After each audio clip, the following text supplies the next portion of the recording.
Hi everyone and welcome to the Bream Fishing Project. This is the 2025 Daiwa Bream Australian Open, brought to you by ABT, one of my favourite events of the year. Even though I don't fish it, it's great to be part of that and see all the fast boats running around trying to dial in how to catch big bream on Sydney Harbour to see if they can be the champion. This event was run from May 6 to 8 of 2025, launching out of the Drummoyne River Sailing Club.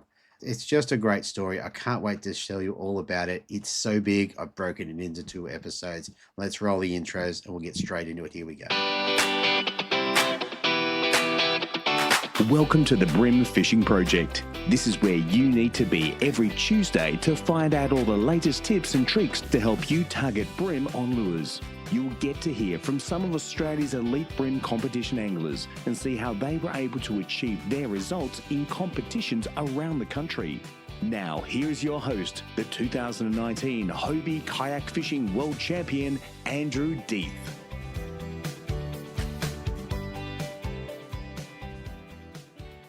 Okay, so I want to get some of the housekeeping done. So if you're interested in upskilling your bream fishing and you want to learn a little bit more about catching bream on lures, what we've got going is the Bream Fishing Project Collective. You can find that at breamfishingproject.supercast.com. It's in most of the podcast descriptions over the last period of time since I learned how to put links in, apparently. Anyway, what we do typically is focus on a challenge over a sort of 6 to 8 week period.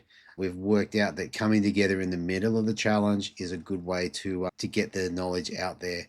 So as a mastermind group, we'll have a chat. Guys will share their experiences, what worked, what didn't work, and hopefully people work out how to be a better angler using the lures involved in the challenge. If that sounds like that's something you'd be interested in, jump over there, get yourself signed up. If it's not for you, no harm, no foul, just sign out.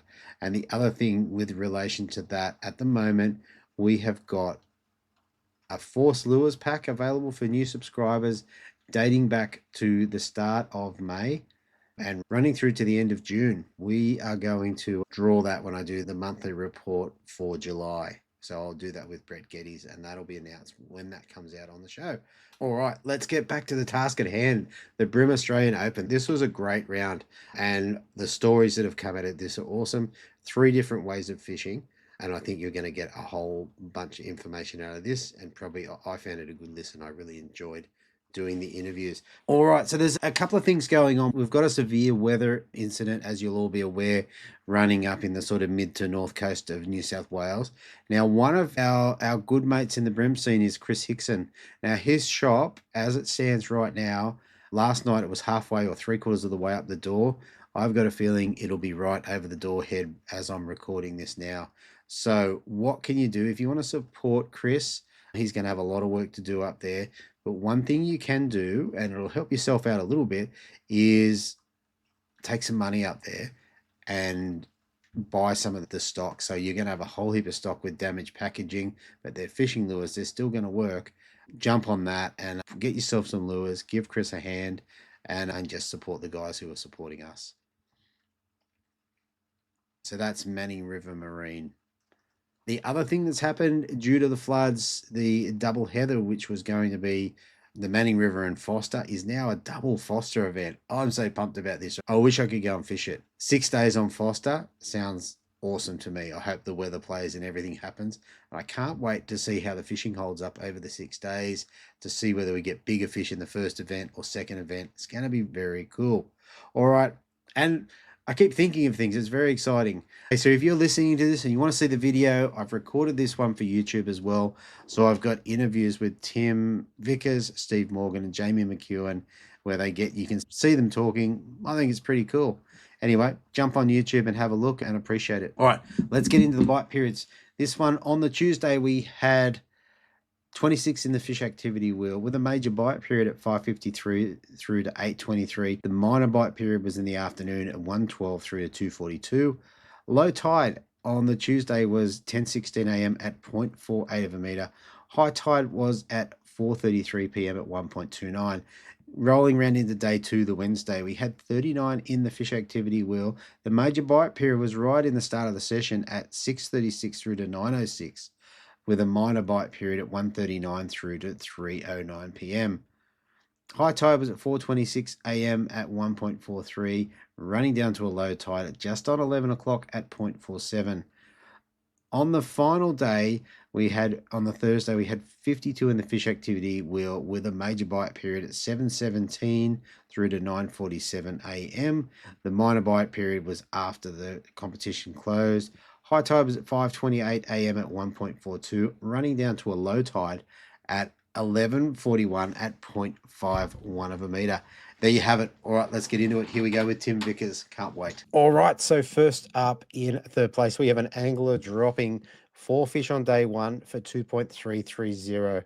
He backed it up on day 2 with 5 fish for a big bag of 3.945, finishing on a Thursday with 5 fish for 3.030, giving him a total of 9.305. And third place, I have Tim Vickers. Welcome to the show, mate. Yeah, good evening, Andrew. Thanks for having me on. And yeah, good to chat to you. And as we've spoken about before, I think you're doing a really good thing with the podcast. I think in most other sports, if you want to get better at what you're doing, there's some sort of coaching and things like that. But in fishing, it's just all secret squirrel. But I think with the podcast, I think it's the best thing we've got at the moment. So yeah, congrats on what you're doing. Thank you, mate. Thank you. I often think I would have loved this when I was first starting. I would have been all over it. Yeah, I know. That's even thinking about like the technique I was using for day 1 and day 2. I read articles from Steve Morgan back on Lure and Fly, and that's where I learned how to fish a stick minnow. It's the same sort of application to the pro lure shrimp. So yeah, it's good. Yeah, people definitely get better from learning from others.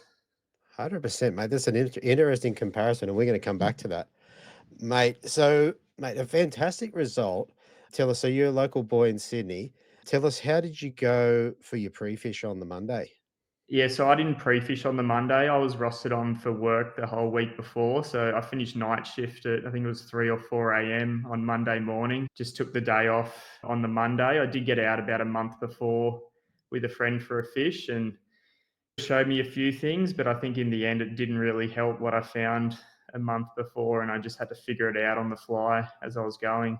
So did you do any research then, like leading into it? Yeah, I think for the Open, for some reason, that's one event that I think it lives rent free in my head. I'm just constantly thinking about, like, once I get the dates, what are the tides, what am I going to do, what month of the year it's going to be. And that's what, when we went out for a fish a month before, we had an insane day with a friend, Grant, who I normally fish the team events with. We had an insane day on the harbour. It's probably the biggest bag I've ever pulled off the harbour. And we found some down the front and then some up the river. So it was a bit of a decision to where I wanted to start on day 1, because I wanted to be up the river for the run out tide, but then we got the better fish down the front. I had to decide, just run with that on Monday, Tuesday for day 1 of the comp. Yeah. Yeah. So when you did your pre-fish, what sort of lures did you get your fish on, given it was a month earlier? I want to try and get a all on, comparison. all on crabs. All on crabs. Yeah, so we got them on crabs down the front, fishing some sort of deeper rocky edges. And then up the river on the bridges, we had a pretty good session as well. Okay.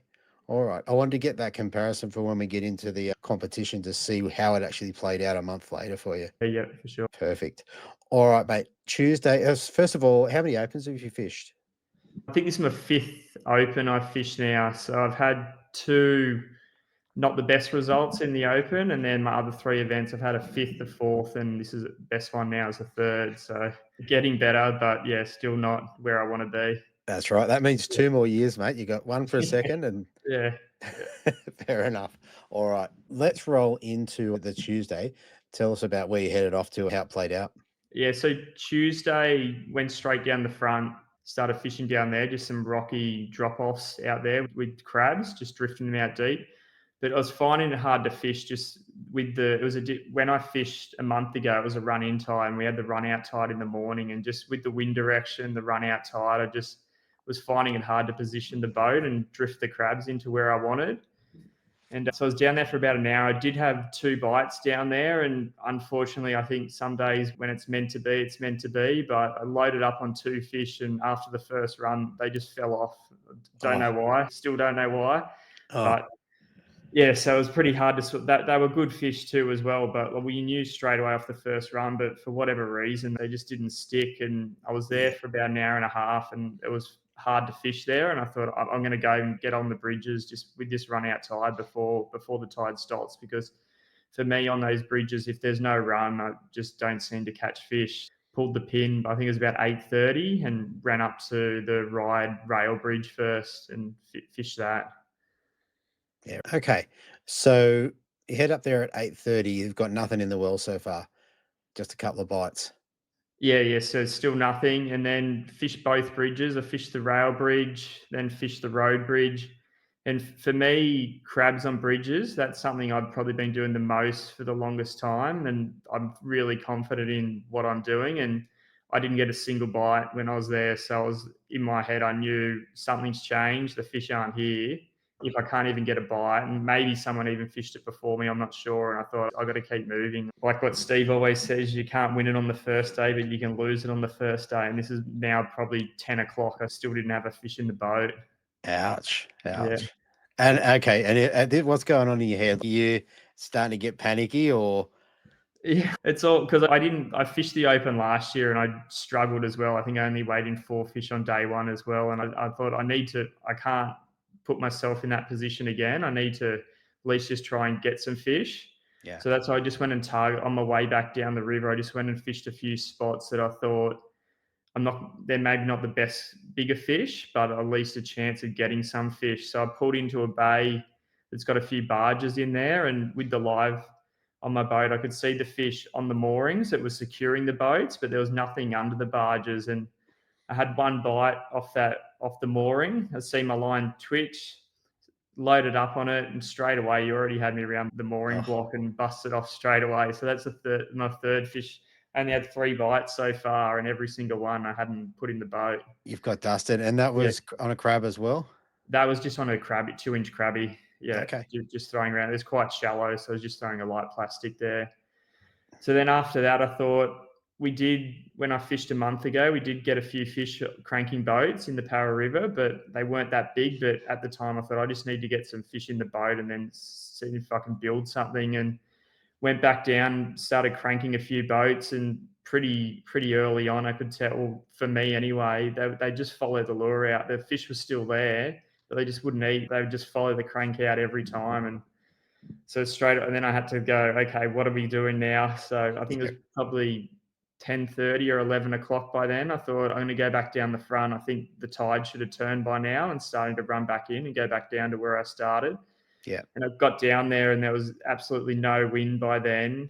And the tide hadn't even turned yet. So it was pretty interesting with the tides. They were really slow. They weren't the biggest variance each day, just with the moon phase.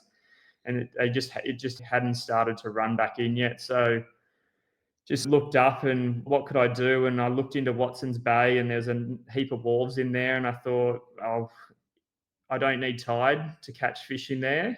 Yeah. So I'll go in there and try. And when I rigged up before the event, I think I had 15 or 16 rods in the boat, all rigged up with just different things. It's just what I like to do when I'm fishing a tournament. I don't want to be not do something just because I don't have the rod there ready to go. Yeah. So it was just lucky I had the Daiwa rod with the 3 pound straight through and the Pro Lure shrimp rigged up. I thought it was perfect for the conditions. It was clear water, there was no wind. So I went in and started fishing at all the timber walls that are out the front of the houses and through Watson's Bay there. And it didn't take long and I hooked up. I got a 34 fork, was my first fish there. Wow. So that's what I was on the board. And at that time, I asked it's probably the benefit of the Open where you've got the estimator scoreboard. And I did ask my observer, like, how's everyone going? It's not a complete reflection of the scenario, but I think like second place was sitting on 2.4 kilos. So I thought that fish is worth a lot Yeah. in a Yeah. 34 fork. And if I can just fill out a bag, I'm still not out of this thing. Yeah. I think probably some other comps might have given up by that. Like it was not looking good, but I thought I'm still in it. I just need to catch another few fish and I'm back in this thing. I'm not out of it. That's Yeah. right. Yeah. So you're fishing wharves. How'd you go from there? Did you continue with that Yeah, so pattern? that I think for the rest of the afternoon, I stuck with that because pretty soon on that, I got my second and third fish doing the exact same thing. And it was pretty funny, like where I was catching the fish, I shouldn't have been getting them out of where I was, but I really felt like because of the long rod, the 3 pound straight through, I was able to, with the long rod, change the rod angle and I could steer them back around the poles. And if they did get me around the pole or something like that, I just back the drag right off or free spool and then move the boat and change the angle. And I was actually able to steer the fish out. It's pretty well done, but that's if I think I was fishing anything heavier or braid, I think they would have just shredded me straight away, but they just didn't play up. I was able to just, with the stretch, just coax them out. Yeah. Wow. Wow. Now I think you've got the rod there with you. Do you Yeah. want to show us what that is? Yeah. So it's the Daiwa infeed Yep. in 782. I Yep. think Steve calls it his crab rod. Yeah. And that's just paired up with a 2500 Shimano. And that's still the lure on there, the Olive Tiger Pro Lure hybrid shrimp. Hybrid shrimp. Yeah. Okay. And that's 3 pound in amongst all that gnarly structure. Yeah, so that's what day one, day two, because of that, what I was using, I landed the fish. But then day three, I hooked a couple of fish, and because of what I was using, they just blew me away. You can't, once they start to take the drag, you can't stop them. Yeah, you just got to hang on. Yeah. That's really interesting. All right. So if we go back to day one, so rounded out your bag down in that Watson's Bay area. Is that correct? Yes, no. So I had 3 fish Oh, yeah. from that first few wharfs I was fishing. Did hook a 4th fish there, and I think I did all the hard work. I reckon I got him 75% of the way out. I just had to steer him through the last set of poles. It was a good fish, this one as well, and it just fell off. Oh, Don't know why. it Still just can't wasn't work in. it out, but yeah, just come off, and I was that would have been number 4. And then I moved around. I did pick up one more fish just further around in the bay there, Yeah. just fishing similar sort of structure. And so that was, my 4 fish for day one for the 2.33. Yeah. Wow. Yeah. And in terms of working the lure, what was your technique there? Yeah. So the first fish I got was on the outside of the wharves, but then after that, every fish I got was throwing the lure like 5 to 10 meters under the wharf or as far as I can. And that's an interesting thing with that pro lure shrimp. Like it's quite heavy. It does cast quite well, but it just sinks super slow. It's got a really slow sink on it. So it's funny that it's so heavy, but it just doesn't sink. Yeah. So then, pitching it under there, laying the line out on the water like you would with a stick minnow, and then just letting the lure sink. And every fish I got was just on the drop. As soon as I let it sink for 5 to 10 seconds, I just wind up the slack. And if there was a fish there, it'd load up. Okay. Yeah, and that's what I did find during the comp as well, is I couldn't seem to get a fish to bite once I started to work the lure back out. Just everything was on that initial drop. I did have a few fish that would follow it out, but just for some reason, they just didn't, once it was starting to move, they wouldn't touch it. Yeah. Yeah. That's really interesting. Yeah. And I was thinking, if you're using the Daiwa crab rod, casting that accurately, how'd you go with that, given it's quite a long rod? Yeah, it's probably not the best outfit for what you'd typically think for throwing around structure like that, but it just, I don't know, just put the boat in the right position. It's just an easy cast just because the lure's so heavy, but it still would just fly under there. It was more like an underhand pitch most of the time just to throw it in there. All right. So you ended up with, what did we say, 2.330. Where'd that have you on the first night? Do you remember? It was in 16th place. 16th. So down Yeah, a bit. yeah. That's what I was saying. I was bubble boy. This year we had the cut for the Open, so the top 15 had fished day 3, and I Yep. was 16th. You're 16th on day Yeah. one. Oh, Yeah. all right. All right. So we come back in on what was it, the Wednesday, and we've got a similar conditions. So reasonably bright, not much wind. Tell us how your day went. Yeah, so day 2, like I went home, thought about that night what I'm going to do. I didn't have much of an idea just because I only weighed in 4 fish the day before, but I thought I did get onto something late in the day that was working. So I thought I'm going to go straight back down to Watson's Bay first thing in the morning and start doing the same thing. But I was running down the river from where I launched the boat up at Ryde down to the start at Drummoyne. And I was just looking at the Para River, looking at the edges there with that high tide. And it looked good. And I thought, oh, should I stay here? Should I stay in the river? It's looking all right. And I nearly changed my mind, just waiting around before the start. But I thought, no, you said yesterday you're going to go up out east, just go straight east. And that's where I started. Yeah. All right. And obviously a much better day. So tell us how that panned out. Yeah, so day one was a perfect start. I went straight down to Watson's Bay where I'd got most of my fish the day before, and second cast hooked up to a good fish. And that's what I didn't have an observer for day two, and I just really did, because that first fish, the fight was insane. Like how I got that fish out of where I did. I ended up with the boat. I had to go in under the wharf because he had me around a pole, like Oh, about 5 meters in under the wharf. Had the boat in up to the console, ended up getting him off the pole, and then net the fish over the bow of the boat. And then I just had to drop the net on the bow and start like pushing the boat back out from under the wharf so I didn't get slammed by any ferry wash or anything like that. And it was a 35 and a half fork, pretty much 7:15 in the morning. And I thought, okay, nice. that was the right decision. You should, yeah, to come out here, not stay in the river. Absolutely, absolutely. It reminds me of Chris Dixon under the Manly Wharf a couple of years back. Yeah, pretty much identical sort of. Yeah. Yeah, very good, very good. All right, that would have settled the nerves, mate. To put almost, it probably was a kilo fish given the condition of them first thing. So Yeah, it was a solid fish, and that's what. Yeah, just kept running with that pattern there. I think off the same wharf, I got fish number two, and then just kept working around the bay. And shortly after, got fish number three, and they were both, I think, 28 and 34. So I thought I'm starting to build better. a decent bag.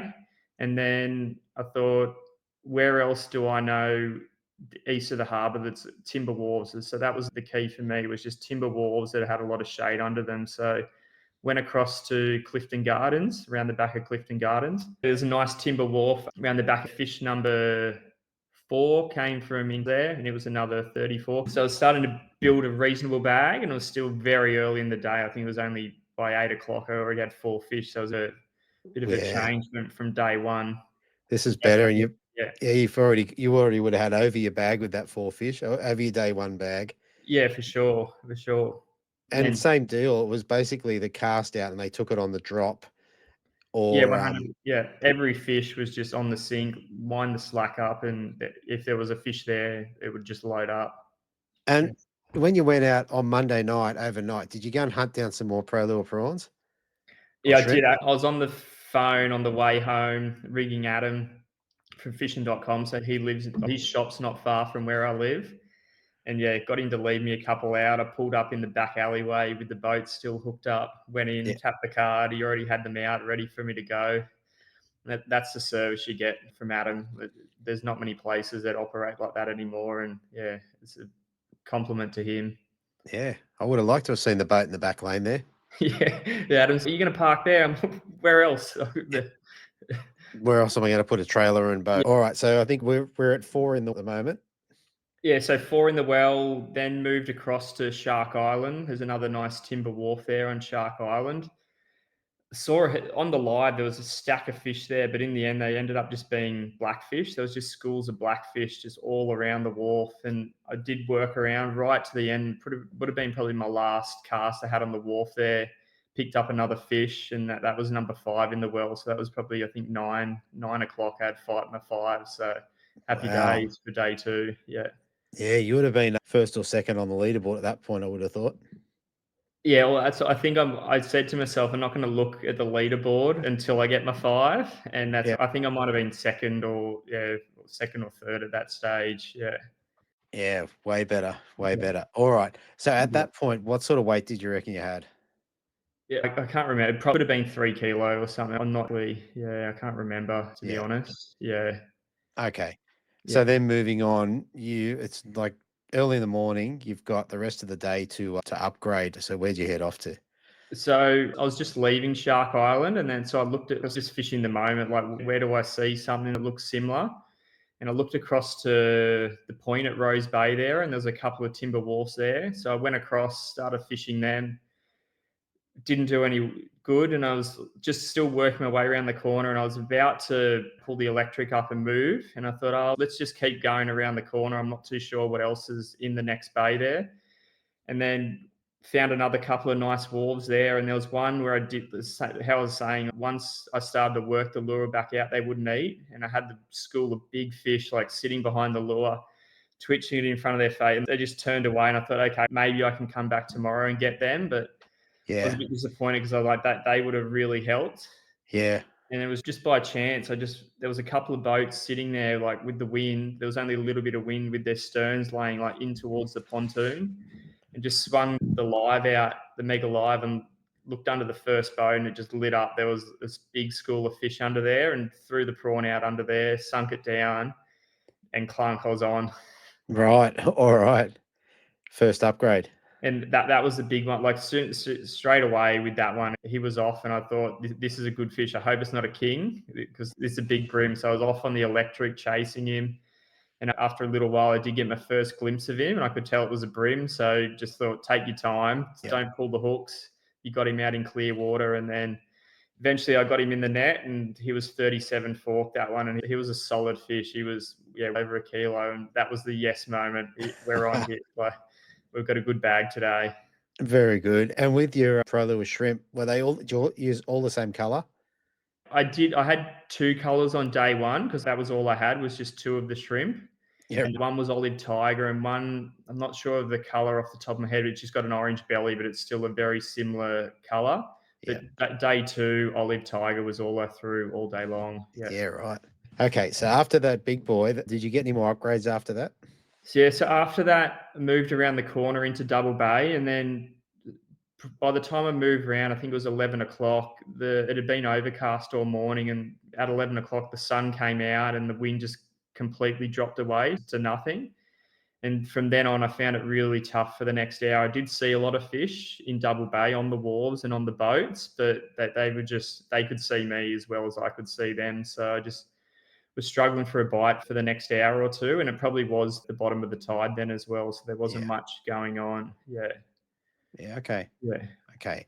Okay. So did that then round out your day? So that was it. I then went over to Careening Cove, which is just one of the bays just in behind Kirribilli, and just fished a run of pontoons along there that I like to fish.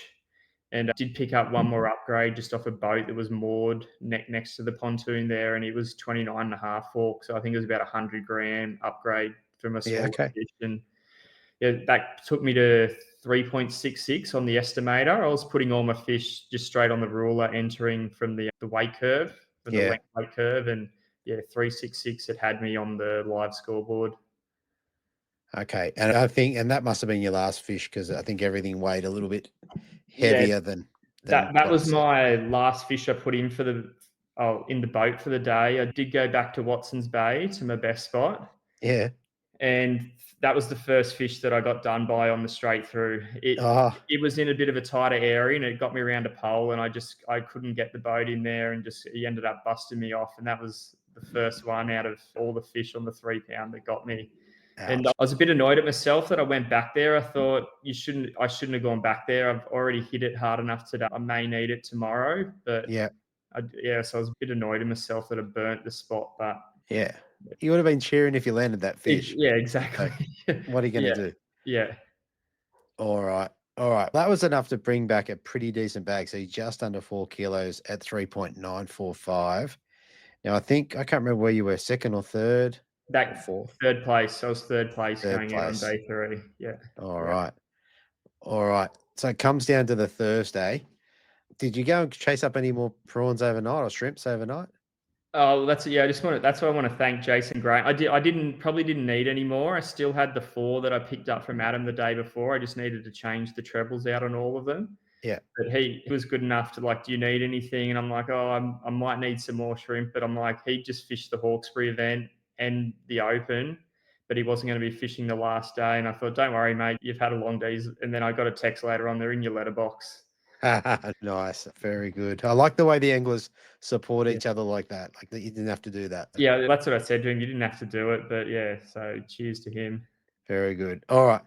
Thursday morning. So third place, you head out third. Tell us how you went.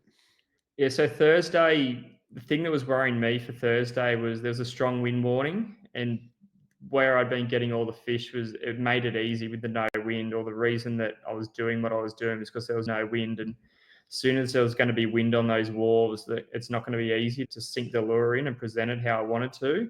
Sure.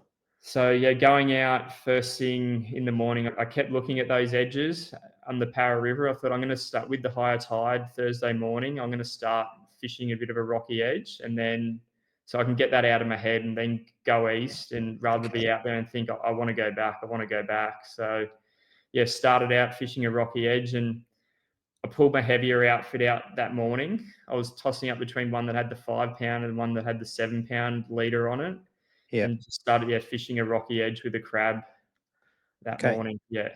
And how did that play out? So you haven't caught fish on crabs all comp, but day 3, how did you go? Did you get Yeah. some? Yeah. So day 3, I had a good observer with me, Corey. Yeah.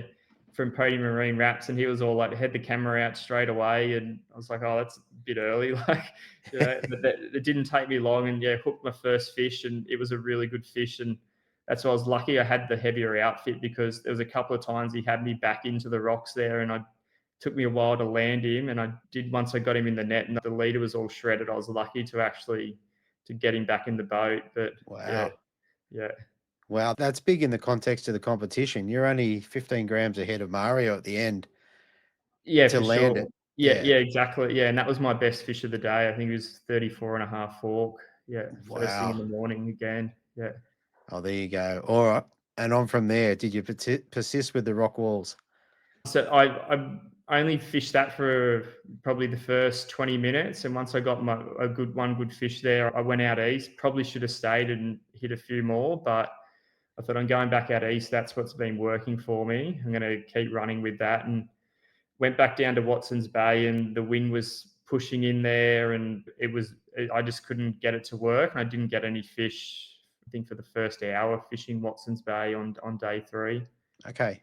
Yeah. It's still on the 3 pound.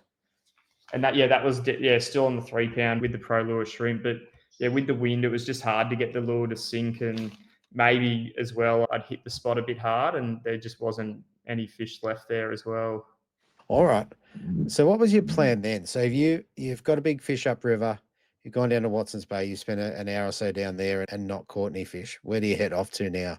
So then I went round to Double Bay, where I was fishing the day before, but where the wind had glassed off. But because there was a lot more wind there, I saw a lot of fish under the boats there. I thought, I'm going to go in there, crank some boat hulls. It's a technique where I feel you can cycle through a lot of fish quickly. And Yeah. that's why I just wanted to get some fish in the boat, regardless of how big they were. But I did get 2 fish in there, but they were only 23 or 23 and a half fork. They were barely legal. But at the end of the day, I was happy to just have them in the bag, and then Yeah. hopefully upgrade them later on. Yeah. Yeah. I remember seeing those on the app. They were like 400 grams or something like that, or 350 or Yeah, something like that. I think they're only even 300 grams. They were They're just legal. just Yeah. legals. Yeah. Yeah. Yeah. Cool. Cool. All right. From there, where how'd you go? So from there, I went back over to a few of the northern bays in the harbour, but still east of the bridge. And it was a little bit more protected in there. Threw the pro lure shrimp around, still no bites. Did go up into the back of one of the bays. There's a cafe there, and just threw a crabby under the cafe. Got a hit there, and straight away must have had me in the oysters or whatever, and it just popped straight away. So I don't know whether it was a good fish or not, but Yeah. yeah, lost one. And then just hit a couple of the ferry wharves around that area, but yeah, still didn't. And that was with just fishing the heavier crabs on the ferry wharves, and still just didn't get any fish. And I started to think, like, it's 10:30 on the last. I thought, how do you win this Open 3 days on the same arena? I'm like, I don't. How do you do? Like, how do you keep it going? What am I going to do? I need to go do something different now. Yeah. That's a dilemma. Yeah. So made the call. I went over towards Manly, and I thought, we haven't had any swell for the last 2 days of the tournament. I'm going to go fish some washers and crank some washers over there, and I felt like that might work Yeah. fishing over there. And how'd that go? Because actually can't remember that from the live streams and that. Yeah, I didn't get a fish. It was pretty rough. It was pretty sloppy over there. I was thinking to myself, how is there not fish here? But yeah, didn't get a bite, and so gave that one drift and thought, okay, where are we going to go now? And it was a bit by chance. I just looked over to the east of me, and there was a timber wharf in the corner of Quarantine Bay there, Mm. and it didn't have any wind in there. It was quite protected, and it was quite clear and shallow. I thought, that's similar to what I've been doing. Let's go give that a try. And so, yeah, went there with the pro lure shrimp and threw under the wharf. I think, yeah, didn't take me long, and I did hook up. And straight away, I'm like, I'm not going to land this one. I'm not going to land it. It was, yeah, nearly had me bricked. And then just in my head, I thought I'm starting to win this, and then fell off, dropped Oh, it. didn't bust off, fell off. It didn't bust off, fell off. So that's the Oh, second one that's just with maybe it's the way they were eating it, just because it's such a slow sink. I don't know, it just fell off again. yeah. Yeah. So that's still no fish in the boat. Oh no, sorry, I only had still only the two 23 forkers, and I thought, what's Yeah.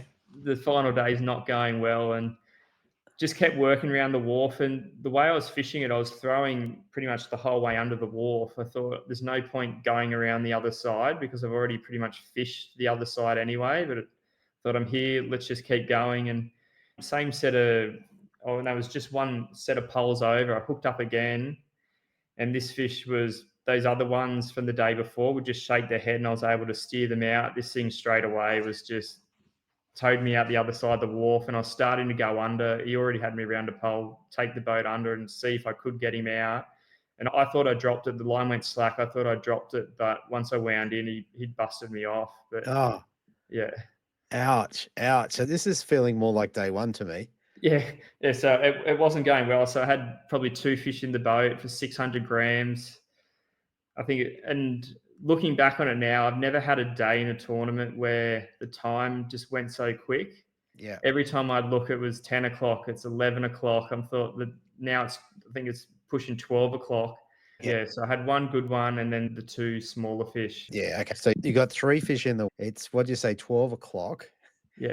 What's going on? This has got it. You got to be getting nervous now. Yeah. So 12 o'clock, I'm leaving Manly area. I'm going to run back across the harbour. It was a pretty rough run across the heads there. And as I'm heading across, I'm thinking to myself, the tide's finally turned. I think it's probably just going to start to run in. It's probably stopped at the moment. It's just about to run in. Got a good southerly blowing. I'm going to go to Sow and Pigs and spend the rest of the day there and hopefully see if I can finish the bag off. Wow. All right. Tell us how that went, because nice and rough. You got Corey with you. Yeah, so How it was was it? rough. Corey was freezing. It was raining. It was even hard to stand up, like fishing off the deck there. But pulled up Sow and Pigs, first cast, hooked up 34-car in the boat. So I'm like, okay, we're on. This could be the difference now. Like we could win it from down here. Yeah. Yeah. Okay. So that's four. What's next? Yeah, so that's number 4, and then kept working around, just moving position on the reef. And about 5 minutes later, hooked up to what would have been number 5. Yeah, number 5. And that was another good fish, 32 fork. And that's so within 10 minutes, I filled the bag out. They were Yeah. both at 600 and 700 gram fish. I thought if the way this is going and the way that reef can fish, I thought we could have a shot at it from here, even though I was still 500 grams behind Jamie when I started day 3. 100%. And was there any sign of the seal that usually plagues Jamie? No, I didn't see any seal down there, but I think it was pretty short-lived, the excitement, because within the next 10 minutes, didn't get another touch. So I thought, okay, Yeah. all right, maybe it's not going to happen. It's not going to happen. But Yeah. just kept grinding it out down there. And I did get one more bite and Mhm. loaded up, and it was another good fish, good run, and then dropped it. Oh, I was devastated because I just knew I needed to get rid of those two 23 forks. You can't go back to the weigh-in with the two 23 fork fish. And when I did wind my crab back in, looking at it, I don't know if it was from the fish before. I didn't check the treble, but the treble was opened right up. So I don't know if it was from the fish previously or that one. Just that those small things, didn't check it, and yeah, dropped that fish down there. So that would have been the first upgrade for the day. yeah. And of Sow and Pigs, have you fished that a lot? I wouldn't say I fished it a lot, but I find the place very hit and miss. Like some days you go down there and nothing, and then some days I've gone down there and it's insane. Yeah. And that's just what I was like. It was I thought straight away like it could turn on, and then it didn't. It just wasn't going to be what I thought it was going to be. All right. How'd you wind out your time now? So well, that was when I hooked up to that last fish. Straight away in my head, I'm going, we're staying here. We're here for the rest of the day because I think I can do what I need to do down here. And then after I dropped it, it was like, okay. Then for the next 10 minutes, still another bite. I thought I need to go somewhere where I think I can just get rid of those two smaller fish before I can go back, because think at that time, I was going to be around the 3 kilo mark. But if I could just get rid of those smaller fish, at least then I had a shot. Like, I did have a shot that day at probably 3.5 kilo bag, but just wasn't meant to be at Yeah. the time. That ran back and I went into Mort Bay and just fished some timber walls in there, throwing crabs under there. Did Mhm. get one last upgrade, which is a 28 fork, which got rid Okay. of one of the 23s. And then would have been my second or last cast. I was sunk the crab in there for a bit, nothing, started to wind it back, and two fish followed it out. They looked like they wanted to eat, but it was just too close to the boat by the time I Oh, saw them and stopped it. And they turned away. And in the end, I went back with 4 reasonable fish and 1 barely legal. one squeaker. Yeah. Ouch. Yeah. Ouch. All right.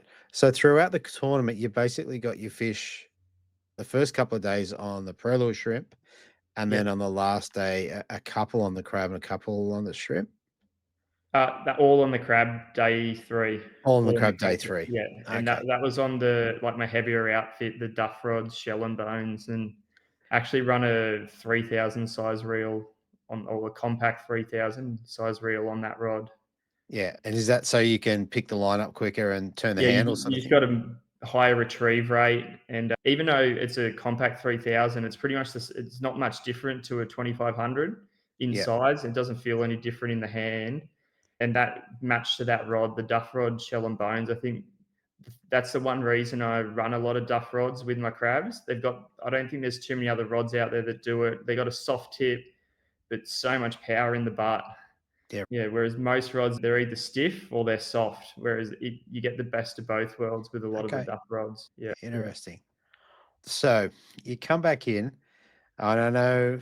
I think I was trying to get an idea of what's going through your head as you're coming into the weigh in. Yeah, You probably know that you're not going to get first. yeah. So going back, I was actually in a pretty good mind frame with I got that. That's what I was thinking in those last upgrades, looking at the estimated scoreboard. I thought if I can upgrade those 2 smaller fish, I can get Mario. I might be able to finish second.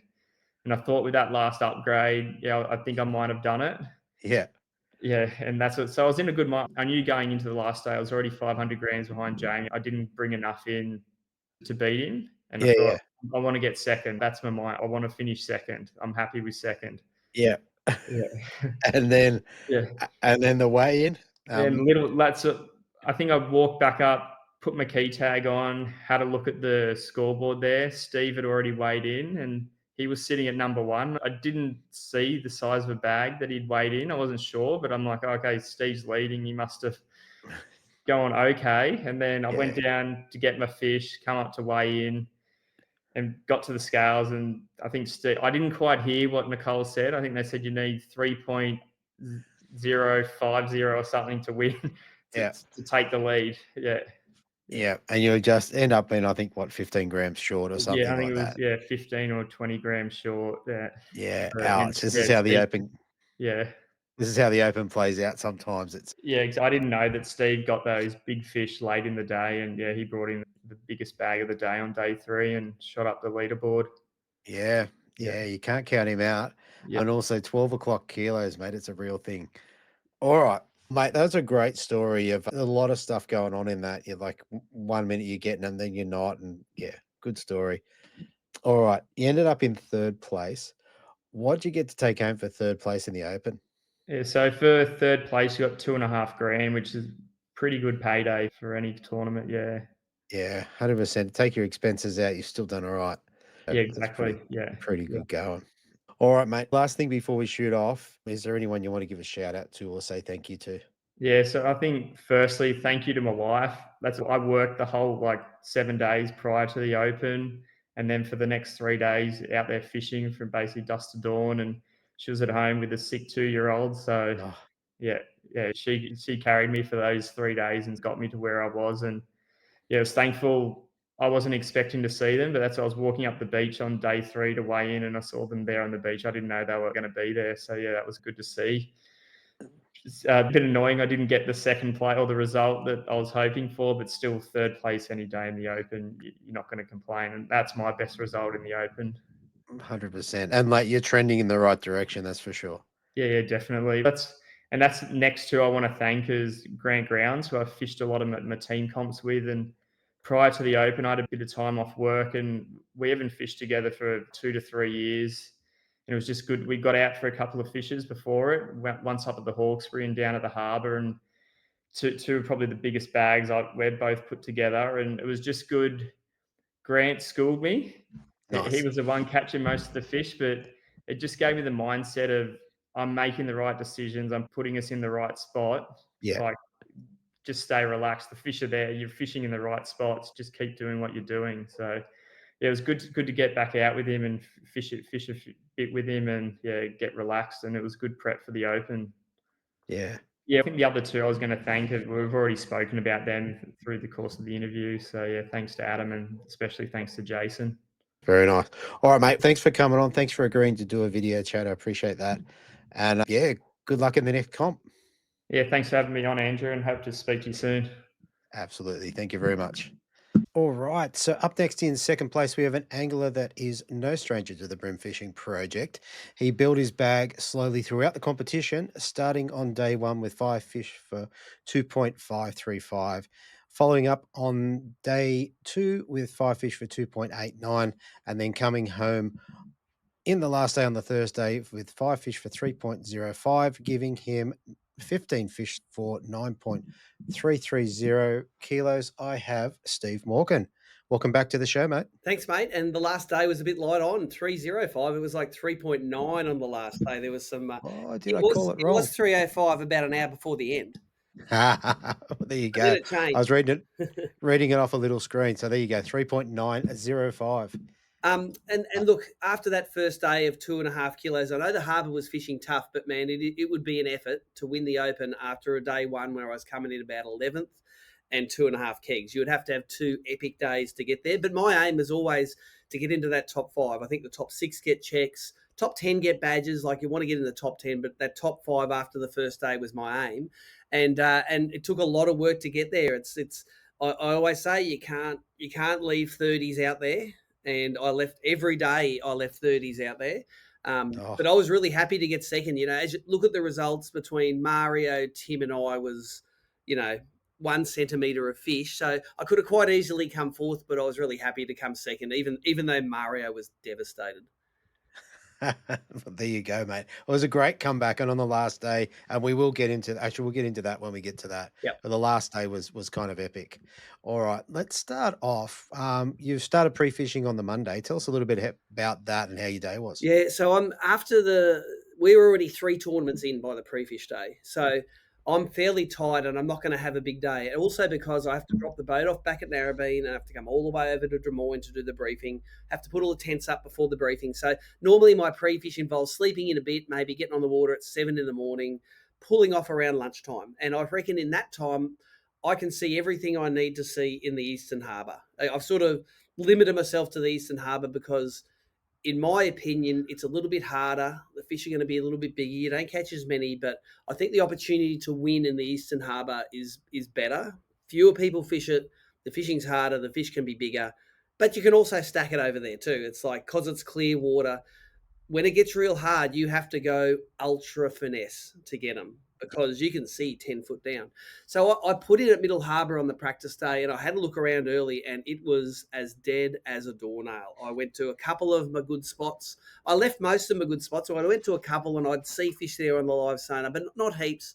Wouldn't get any reaction from them. Did the spit bridge. I ended up going into the Eastern Harbour, and because after the Hawkesbury event, I was so welded onto this stick minnow pattern with light line, I started doing that on the boats, doing what I would do in the Hawkesbury in the Sydney Harbour, and I saw lots of fish, and I caught a few fish. Like, I didn't want to sting them that hard, but every so often I'd see a big group of fish under a boat. I'd fling the stick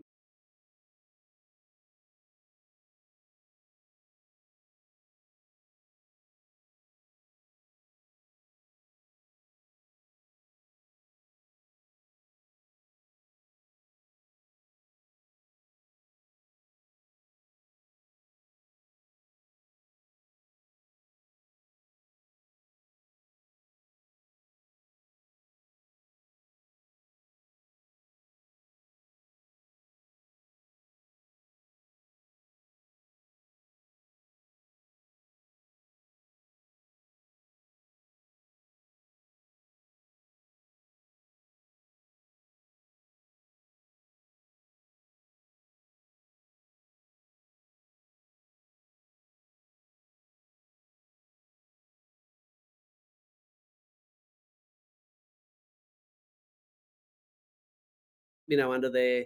They'd come up and react positively to it, or they'd ignore it. But I'd catch enough fish there to go, you know what, I can catch a limit easy enough doing that.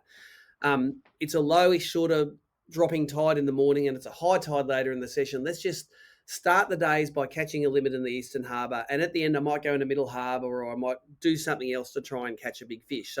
So that ended up being my plan for each day. It ended up being that my commute would be under the Harbour Bridge each day, and I'm in a happy place when I'm doing that. I love the Open.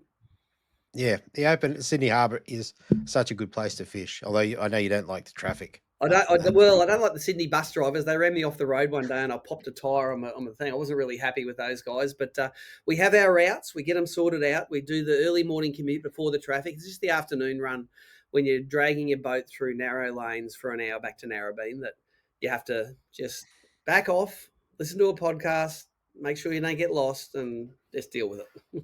Fair enough. But okay, so after you're leading into day one, then how are you feeling? Were you feeling okay? It's going to be a good bite, or it's going to be tough, or what's your thoughts? So the forecast for the Open was calm, sunny, and then a bit of a change coming through on day 3. And so when I look at the ingredients of what we had, calm, sunny days, run out tide for the first half of the session, no wind, it was always going to be finesse. It wasn't going to be a throw big cranker crab. Like last year, I caught a lot of kickers on the big cranker crab. It was not going to be a big cranker crab day. From the Hawkesbury, I learned that even when there were big masses of fish under boats, you still had to talk them into eating. You had to throw them from a long way away.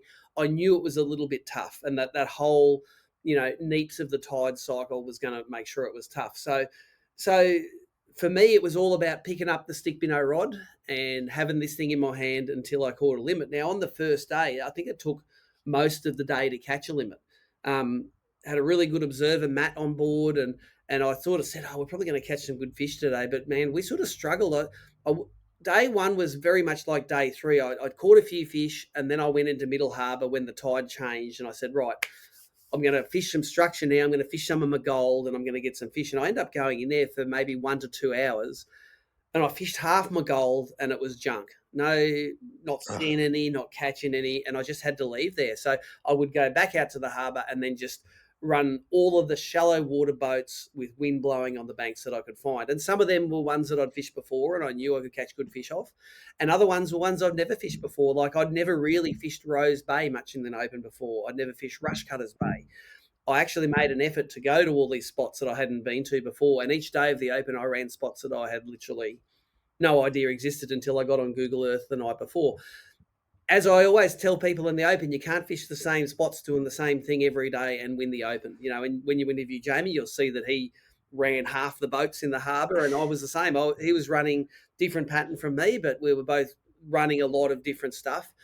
Although there were some key boats, there probably would have been 8 or 10 boats that I knew of that I had to go back to each day just because I'd either caught a fish there on practice or last year and I could see them there. They hadn't bitten yet.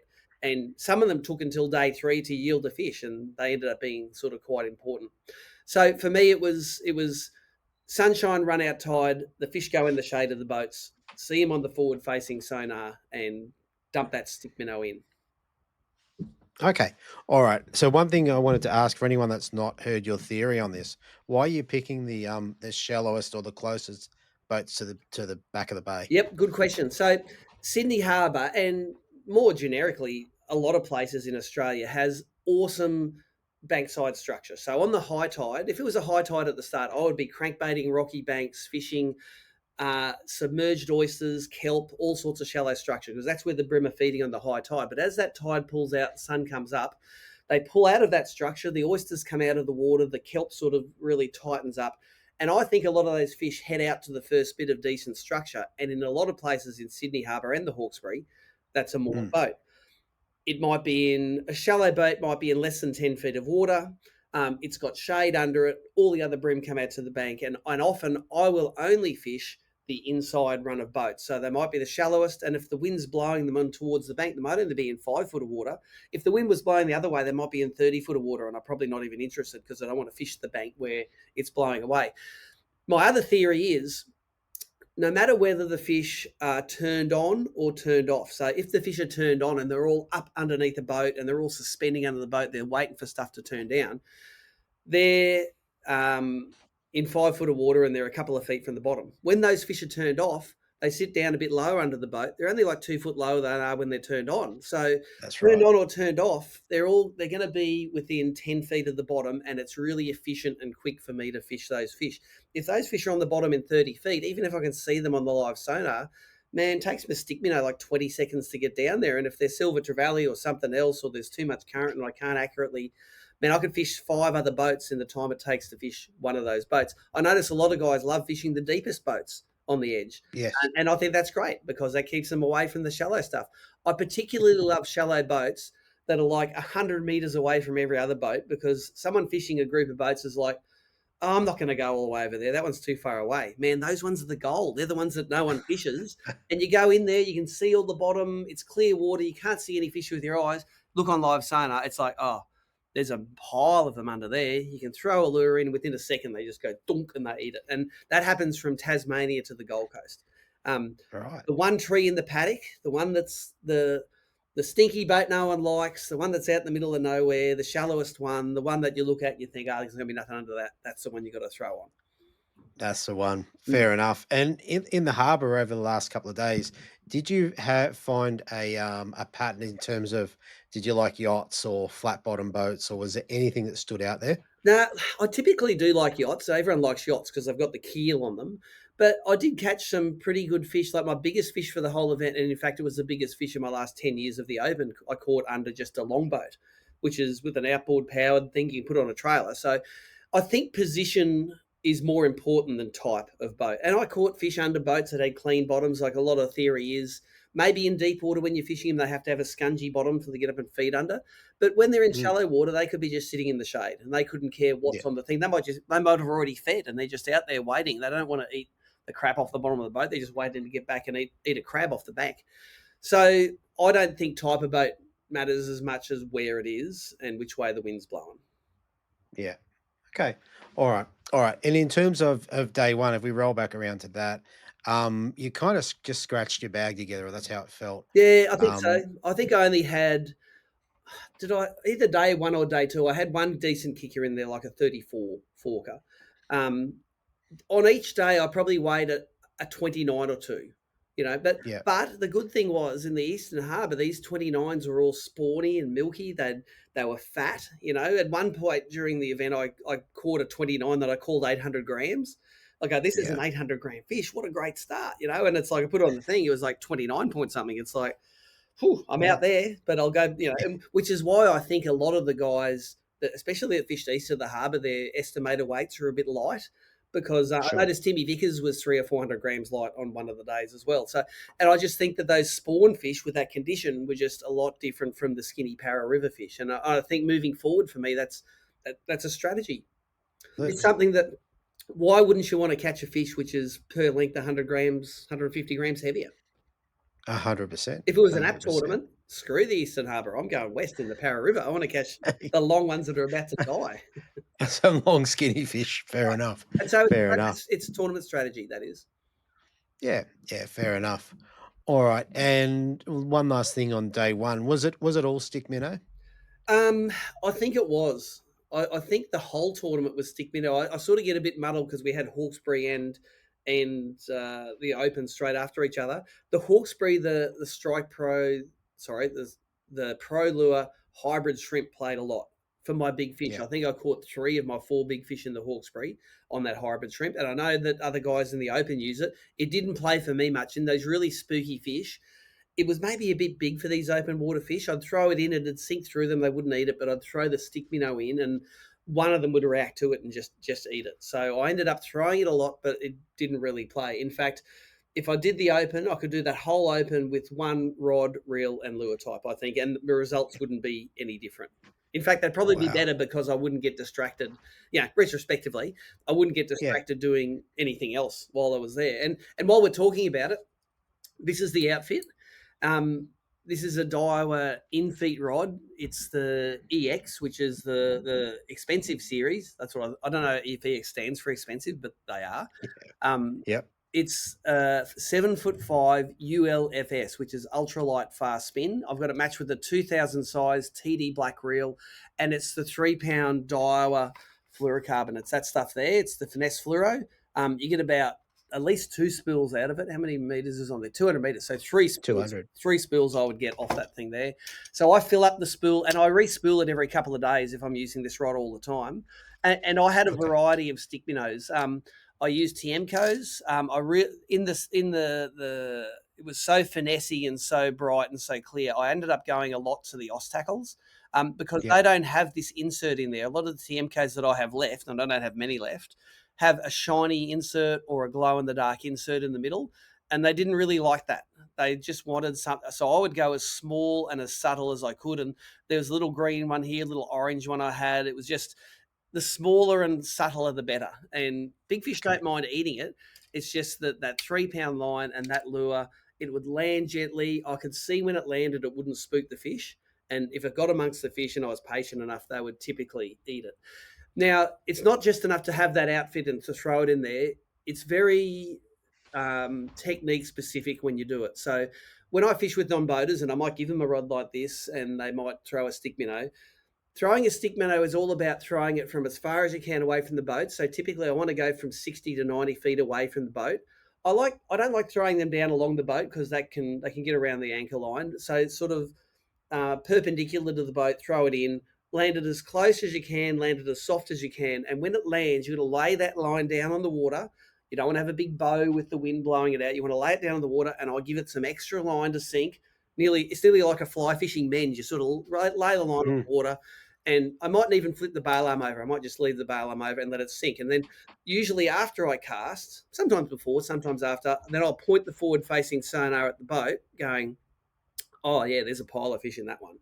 So if I see that pile of fish in there, often on the forward face, like before forward-facing sonar, I'd just wait. You'd either see a tick in your line or I'd start winding in, and they would already be hooked on this lure. Yeah. That's the whole secret to this. The hybrid shrimp, the cranker crab, brim grab them and they can't spit them out because it's got it, and they end up just getting it, either spooking or they end up grabbing it, running away from all their mates, and they're hooked.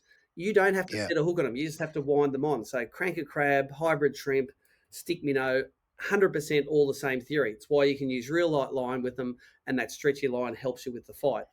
One of the important things, I think, of the stick minnows is you've got to have really finesse light hooks for that reason. And the ones that I like at the moment are these ones here. These are a replacement hook for Duo for the Spear Ryuki. Now, they're about $20 or something for about 20 hooks. They're like the cheapest chemically sharpened hooks you like. Some guys won't like them because they'll be very aggressive pulling out of their mouth and they'll break stuff off them. Often the brim will break a tine off them, but these hooks are sticky as. So when a brim grabs them, the chances are it's going to get tangled up in that hook and it's going to be on. I don't care if every big brim I catch, I have to replace one of these hooks, because that's $20 worth of hooks will get me through the whole open that I'm spending probably $2,000 to be at. So this is the most important thing, is to have good hooks on the end. Don't have ultra big ones, don't have rusty ones, don't have ones that have got one thing broken off. Even though I can't see the split rings real good, I'll be there trying to put either a new hook on or a new stick minnow on that I'd rigged the night before with the sticky sharp hooks on it. So nice. You can't, I think you can't sink them on a straight. If I just threw straight out, flipped the bail arm over and sunk it on a tight line, it'd pendulum away from the boat. It wouldn't have that nice flashy wobble on the way down. It would just sort of sink a little bit like this, and it would move away from the strike zone. And you need the brim to be pretty active to want to come and eat that. I'm not saying they wouldn't eat it, but if my non-boater did it one way and I did it the right way, I'd catch 9 fish and they'd catch 1 fish. And that's something that I've learned by doing this technique for probably 15 years. It's that important. Well, okay, so you've used it throughout the open. Why not something else? Why not a plastic or? So plastic, you got to set the hook on it. And to set the hook on it, you mightn't be able to do that very well on 3 pounds straight through line.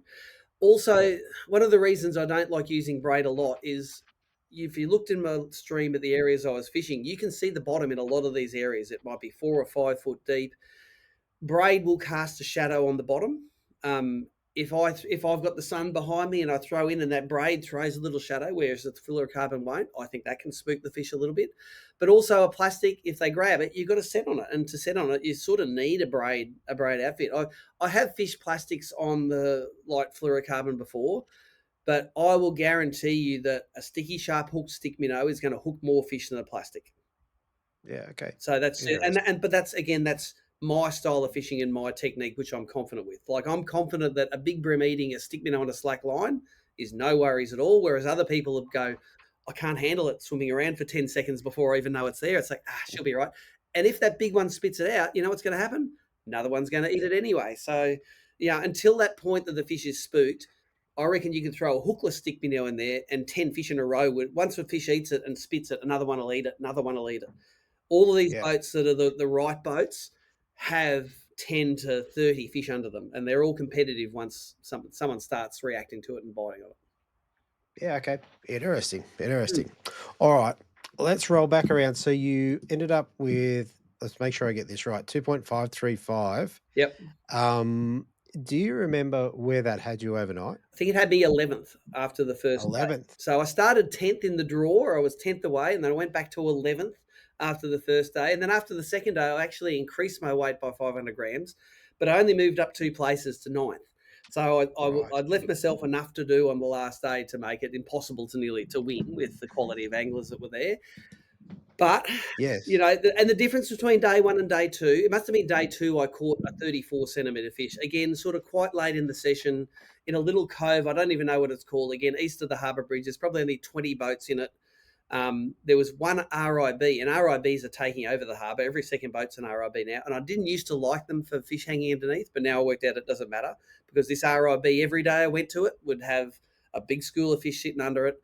And on one of the days, I got one of them to bite, and that was a 34 forker, I think. And that would have thrown out a 25 forker, and that gives you that sort of near 3 kilos rather than the 2.5 kilo bag again. 100%. What's an RO? I don't know what you mean. What's an ROB? A rigid inflatable boat. So they have a fiberglass hull, and then they have the blow up sides on them. They usually use them as tenders for super yachts. And because there's like a million super yachts in Sydney, there's like a million RIBs, and they put them on the moorings. They're really good when you want to, if like, I'm quite careful I might land my lure on a boat once or twice a day, and RIBs, I'm particularly careful not to land on them. But when you go to get your lure off, you don't have to worry about bumping in the side, because it's just a big cushion Soft. on the side.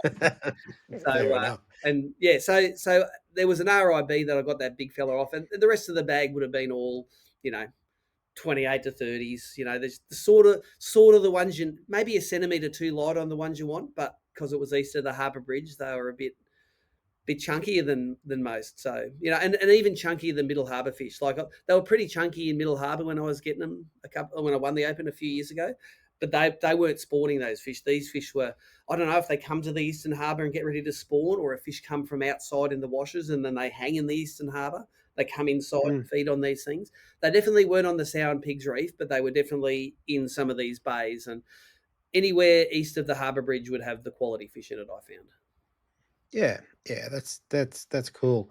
With fishing the stick minnow, how often did you kind of deviate from that to try something else to go? They must bite something. There was a lot of rejections on day 1. On day 2, it was cloudy for half the morning, so I found I actually caught my limit quite quickly on day 2. I think I might have had it in the first 60 or 90 minutes, and then it was just a process of, I might have caught 15 legals for the day. Only one of them was like that mid-30s fish that you needed.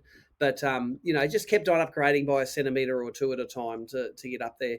I would occasionally try a crab. I would occasionally try the hybrid shrimp. But I'm pretty sure that everything came on the stick minnow. So, if you don't learn from that, after day 2, I would have had 3 days on the harbour in a row then, and everything's eating the stick minnows. It's like, don't muck around throwing that other stuff too much. You've got to stick with what's working. Although, I did talk myself out of doing what was working. I did end up going to Middle Harbour on the final session, because I was hoping for an Allalilia at that time, but in the end of the day, I was smart enough to sense how dead it was and get back to where the fish were.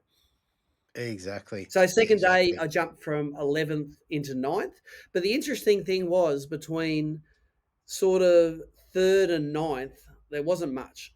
There wasn't much difference. It might have been half a kilo or something like that. So, yeah. So I was doing enough to say, yeah, I can get up high in this if I have a really good day. When I was thinking good day, I was thinking 4.5 kilos, but still, it was tough enough on that final day that there was only probably 4 bags over 3 kilos out of 15 guys. Like it was pretty tough. One, because it would have got worn down. Two, because I think it was right on the change. Like they don't mind nasty weather, but the first hour or two it's coming through, I think they take a bit of time to adjust. And if we're going to Yeah. talk about day three, like I got a few early before I made stupid decisions, and then at the end when I came back and that weather had leveled out, man, they were biting good in the last hour of competition. So Yeah, right. As we were finishing the live stream, which was what was it, 11:30, probably 12:30. I yep. think that's when you hooked one of the bigger fish, I think maybe yeah, I 12:20. listened to it on the way back in the van, and as I was going into a bay, you were just cutting off, and it was like a couple of boats into that bay where I got my. It must have been my fifth one or my first upgrade, and there was sort of three key fish after that that just helped the bag out. And when we talk about the third day, it was all about. I did get I got a nice one early, about a 33, I think early was my first fish. I then spent an hour tangled up in maybe not an hour. I spent a lot of time tangled up in a mooring buoy that I ran over when I was trying to recalibrate my electric. Before the start, we were trying to get John O'Fitzgibbon's uh, electric motor going, and I used my app to log onto it, but somehow I must have deleted all the settings to my Oh, power pole move, and it was ouch. like backwards. So they're a really good motor to move because you can set them up to be when it's looking forward in this angle. It's very sensitive and very delicate, and you can move like 5 degrees at a time to look at the fish. And then when you're swinging it backwards, it moves really fast. So it's got wholesale moves back. But it had turned around so that the delicate stuff was at the back, and at the front, it was like I'd go to move it 5 degrees, it'd go 90 degrees. It was like, so I Yeah. was moving the motor around, I was trying to recalibrate it. And of course, I was just trying to do it as I was going. So I finally decided, let's get into some calm water. I'm going to work on this motor. I'm going to fix it. I went through all the things. I think I fixed it. And then I put it up and I went to go somewhere and the motor went dunk. And so it was a mooring buoy that was like half submerged. I Oh, couldn't see it. And the rope went around the propeller a couple of times. And then the busted old mooring buoy got stuck jammed in there. And it's pretty hard on a bass boat to get to your propeller. So I'm standing on the power pole, the blade on the mounts, and I'm leaning over the back, and I can't move this thing. The prop's not moving; it's wedged in. oh, I haven't even got a knife to cut it off. I've got this little pair of scissors that I use to cut my 2 pound fluorocarbon. Like dead set, I thought I'm going to have to be like a rat and get in the water and gnaw through this rope to get off it. And I was making plans to say, rightio, if I start on electric now and I move at a certain pace, I'll get back to the start and I can just fish on electric the whole way back if I have to cut this rope, if I've broken my gears or if I've done something. Luckily, it was just some sensor in the gearbox. And when I tried to start it, the motor wouldn't start. I was going to start it and then oh, maybe try and put it in reverse for a tick just to undo it a bit. And yeah. it would go tick, tick, tick, tick. The sensor wouldn't let it start. It's like, oh, man, I'm in trouble. I might just You're in trouble. marker boy all day. Anyway, I did it a few times and I went back to the back and then the prop was moving. It's like, oh, yes, at least I'm free of the marker boy. So undid it all, let it go. And then I went to start the motor, bang, fired over because the sensor had lined up now and I was good again. But, an hour into the first day, I had one nice kicker fish, a couple of little ones, and I was stuck there. And that was it. Wow. Um, Wow. I decided then the rain came through and I decided, let's just fill out the limit. It's blowing nice southerly at the moment. Let's go up to Manly. So went up with me observer G, Jeff Alford. It was freaking nasty up there. We went Yeah. in there. It was hard to stand up. I did catch another couple of little fish, little ones.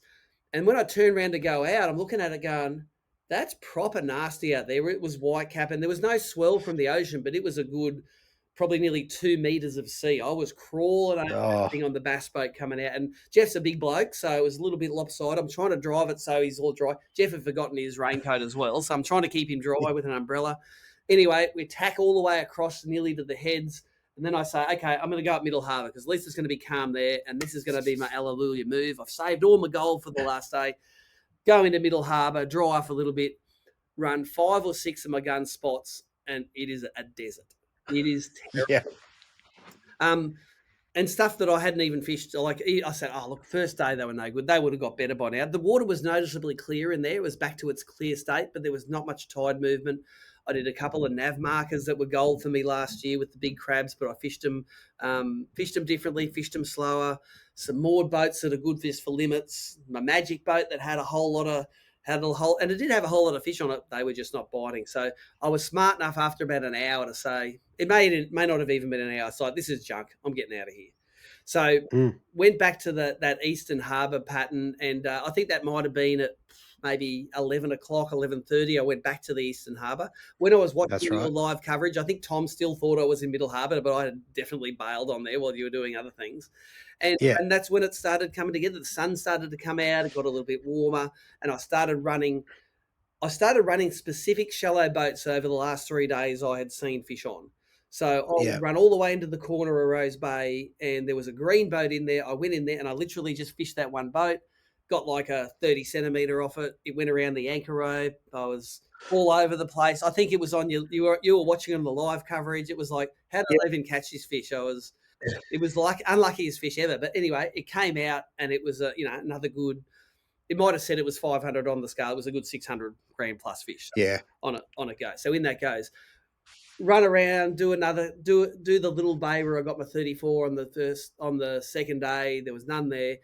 Go into Double Bay, which I think is my favourite one because it's the shallowest and it's got more shallow boats than anyone else. I think I caught my fifth fish in there. Or maybe I caught my first fish. I don't know. I can't remember. Anyway, I went back to a boat where on the day before I'd hooked a big one that had gone under the anchor rope. And as I was going under the anchor rope, it actually just spat the lure. Okay. Oh. And when it spat it, I looked beside it and I just saw this big brim there swimming away. And I go, I think that's the one that just spat my lure. It was exactly that same boat that I came back from another direction where I hooked that big one on. And when I say big, it was I think I jammed it on the thing. It was a 38 forker. It did go under the anchor line. I got it out. It nearly went into kelp. It came out. It jumped into the net, and it was literally the biggest brim I caught in the Open for a decade. And it was 1:04 p.m. that I caught the fish. So out goes a 400 grammer maybe, or a 350 or something like that, or something that on the scale says is no good. And the app said the length weight says it's 1.2 kegs, and G and I look at it and go, oh, that's big, it's proper. I put it as 1.2 anyway, and so it was like a 13 or 14 centimeter upgrade at massive 4 minutes to the end of the session. Yep. And I think that put me into about sixth on the estimator scoreboard. Estimator. Again, on the stick minnow. I think the boat before I'd tangled it on the boat, so I'd actually broken it off, and I made an effort to retie on my line and make sure the hooks were good. And I was glad I did because it was the very next boat that the fish ate it. And even after that, it was like I was stoked, and it was like, oh man, I'll catch another one of those. I'm going to have a shot at this. I'm going to another 500 out and 1.3 in. I'm going to get close to Jamie here because he only caught his last couple of good ones right at the end. So I ended up going around the corner to where I actually caught my first fish of the morning, which was a snapper that morning, but there were brim under it. And I actually got another fish that was nearly 30 centimetres as well. So out goes another like 26, 27, and in goes another 600 to 700. So in the end, I'm looking at it going, that's, the estimator says it's like 3.4, and I know it's high threes. So I'm coming back in thinking quietly I've got a bit of a shot here, and when I say a shot, I mean a shot to make the top five. That's what I want to be. I knew Jamie's he's just a machine, just catches that 3.5 a day, gets it done. So I remember I came back in. Because it was such a good bag, I got you to check it. I said, DT, count the fish, just make sure that they're all good because I don't want anyone giving me a hard time about this. Put it on 3.9. It's like, that's the sort of bag you want on day 3 of the Open. So that's exactly right. It was a really tough day. Every second fish I caught was the right sort of fish, but there wasn't that many of them. I probably caught 8 or 9 for the day, and there was probably one under 600 grams, and the rest were the right ones. So and the even when you look at a bag full of 30s are 500-600s, right? You catch 39 forker. That's a 1.2. That's like having an extra fish in your bag.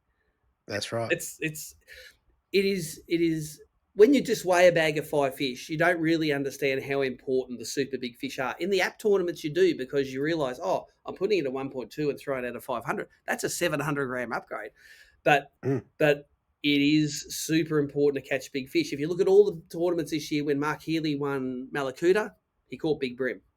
Yeah. When he won Clarence, I think he caught big brim as well. Like, big brim is like having an extra brim in your bag. That's how Yeah. cool it is to do. So it was great. And we look at Mitchell Nichols, first time fishing the Open, last man in the cut, catches a 41 forker on the last day, weighs 3.8, goes from 15th to 6th in the money.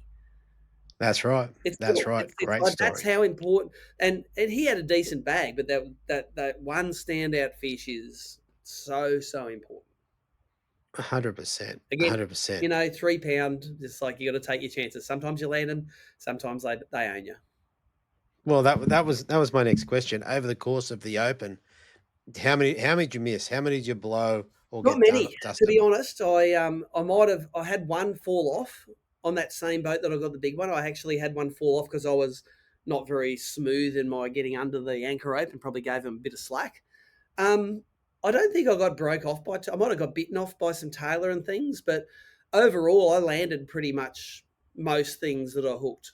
And it was Yeah. the same for the Hawkesbury event as well. It was 3 pound line, lightish drag. Even if they go around an anchor rope, if you back off the drag, like, and Tom Slater and I both say, you can't break a slack line, right?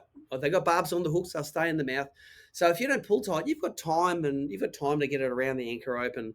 You just got to be patient. Like, in my probably for the first 15 years of tournament bream fishing that I've done, I'd be pulling hard, trying to get them out. The harder you pull, the harder they pull. Nowadays, like, when I hook that big one, I go, it's right. But when you watch the highlights, it's like, he's around the rope. I'll just go get him.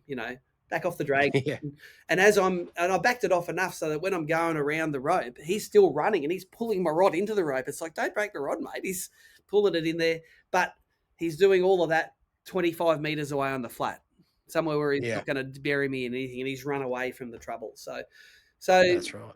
maybe a bit of experience, maybe a bit of luck made it all happen on the last day. And big apologies to Mars, because he was sure he was watching that estimator and he's sure he was going to beat me, and I covered him again. I love it. Was that much? It was, and I think amazing. All three of the top three anglers, three different techniques. The Open is a place where if you're good at something, you take it to Sydney and you can do well on it. Yeah. Plastics I think guy, that's crab guy, top water guy, whatever. We've seen everything win the Open over the years. okay. So look, we've that's a pretty good rundown of how you went about catching your fish, but there's a whole heap of highlights and what have you. Whereabouts can people go to have a look at that so they can see for themselves exactly what you did? Yeah, it would look. The Open's always the most popular thing I live stream during the year. Every day, I had between 2,000 and 3,000 people join the stream, and they do it for between 20 and 30 minutes. So at any one time, there's always between like 1 and 200 people watching. Awesome. I live by the who shares wins thing. I personally don't think that if people know all my spots and techniques, they're going to beat me at it. I reckon the 20 years of experience, 30 years of experience of doing it means something. So I'm happy to share all of those spots. They can go to my YouTube channel. Just go to YouTube and type in Steve Morgan Fishing, and you will find my stuff. And I try every day of tournaments to get those highlights up at the end of the day. So if you're not a guy that likes being at work with the headphones in, listening for the scream and drag, you can just sit down at night for 10 to 15 minutes and see all of the highlights for the day. And that includes all the lures that I'm using. To be honest, I think a lot of competitors watch it and it rattles them a bit. It's probably strategic as well, because they watch it and then they deviate from doing something they're good at, and then they try to do what I'm doing. And I'm a big believer in the fact that you can't catch other people's fish. If you've worked out your way to catch a fish and you're good at it, do that, because you will work out where they are and how to do it. If you just change tack and try to do something someone else is doing, like if I went and tried to do what Chris Hickson's doing, I would fail miserably. He does his thing in the structure with plastics, and he's really good at it because he knows he's got the experience. If I go and try and do Jamie's thing, he'll flog me at it every time. Why am I going to go and try and beat the best at it by doing it? I'm going to do what I do best, and when I do it right and I have no failures, that's when I'm going to win the Open again. Yeah. You just got Fair to enough. have the confidence. All right. Second place, mate. What do you get to take home? It's cool. It's $3,000, which probably paid for all of the things that I broke during the event, tires, etc. And look, it's good. Open is 100% payback. I think down to 11th we had Daiwa tackle, and not rubbish Daiwa tackle, like in-feet rods, and on the lucky door prize at the briefing was a $1,500 exist in-feet combo. Daiwa are such a good sponsor, and they're so generous with the stuff. Even if you're 10th place out of 30, like 1 in 3 people take back at least double what they paid, in tackle and prize money and all that sort of stuff. So yeah, 100% payback. It's happy days. Unfortunately, it doesn't count towards Angler of the Year, but it does count towards Mercury Cup. And I know Cromo really wants to win that this year, so that'll take a bit of wind out of his sails, because he hasn't won a Bream Angler of the Year yet. He hasn't won a Mercury Cup, and we want to make it hard for him. Sounds good to me. All right, mate. Last thing before we shoot off is there anyone else you want to give a shout out to or say thank you to? Yeah, the Open is not just me and Nicole turning up to an event. Nicole wrangles everyone there spectacularly. The team from Daiwa are great. Dave, Jason, Braden comes down. Like, there's a lot of those guys come down at various times. Some stay there all day and help. They are awesome in the background. The observers that come along every year, they get better and better and better. And we wouldn't have amazing coverage and an amazing live show like you and Tom put together if there's not guys on the water feeding you all of this information. They're running the estimator scoreboards for the anglers. They're sending the footage through. It's such a team effort, the Open. And I just think it's such a good feel. So many people say, if I was going to fish just one event a year, the Open's going to be it. One, because the fishing's so diverse and the arena's so cool, but two, because everyone's pushing in the same direction to promote bream fishing and to have a really cool event. And it's, nearly every angler is excited to have an observer on there, to have a cameraman. We want tournaments to be like America, where they've got all cameramen on the boat. So everyone's pushing in the same direction, nearly. Yeah, 100%. All right, mate. As always, mate, it's always great to have a chat with you. I appreciate you coming on, and thanks for allowing me to film this one so we can get it out on YouTube and people can have a look at you. Fantastic, mate. And now it's going to be on next year. Jamie and I are going to be the first one to win 4 Opens, so it's going to be a bit more pressure on next year. Absolutely. Look out. Can't wait for it. All right, mate. We'll talk to you again soon. Thank you. All right, so there you have it, everybody. Tim Vickers, Steve Morgan, great interviews. It was interesting to see the two kind of different techniques. So it was good to see Tim Vickers using the ProLure hybrid shrimp to great advantage. And then what I found particularly interesting was jumping out in the Sow and Pigs in the back end of the session and really giving it a red hot shake. And then Steve Morgan back on the stick minnow, catching big fish, storming home late in the session as well. What a great end for him. All right, and one more thing before we head off. If you're looking to get yourself a cool shirt and you want a Bream Fishing Project shirt, time's running out. We've got all the XLs are gone, but I still have sizes from extra small all the way through to 5XL. Once they're gone, at this point in time, I don't have any plans to print any more shirts. So if you want one, jump on them. We'll ship them out. They're $50 plus postage. See how you go. All right, that's it for this one. I will talk to you on Thursday, and we will have the winners interview. I can't wait to share it with you.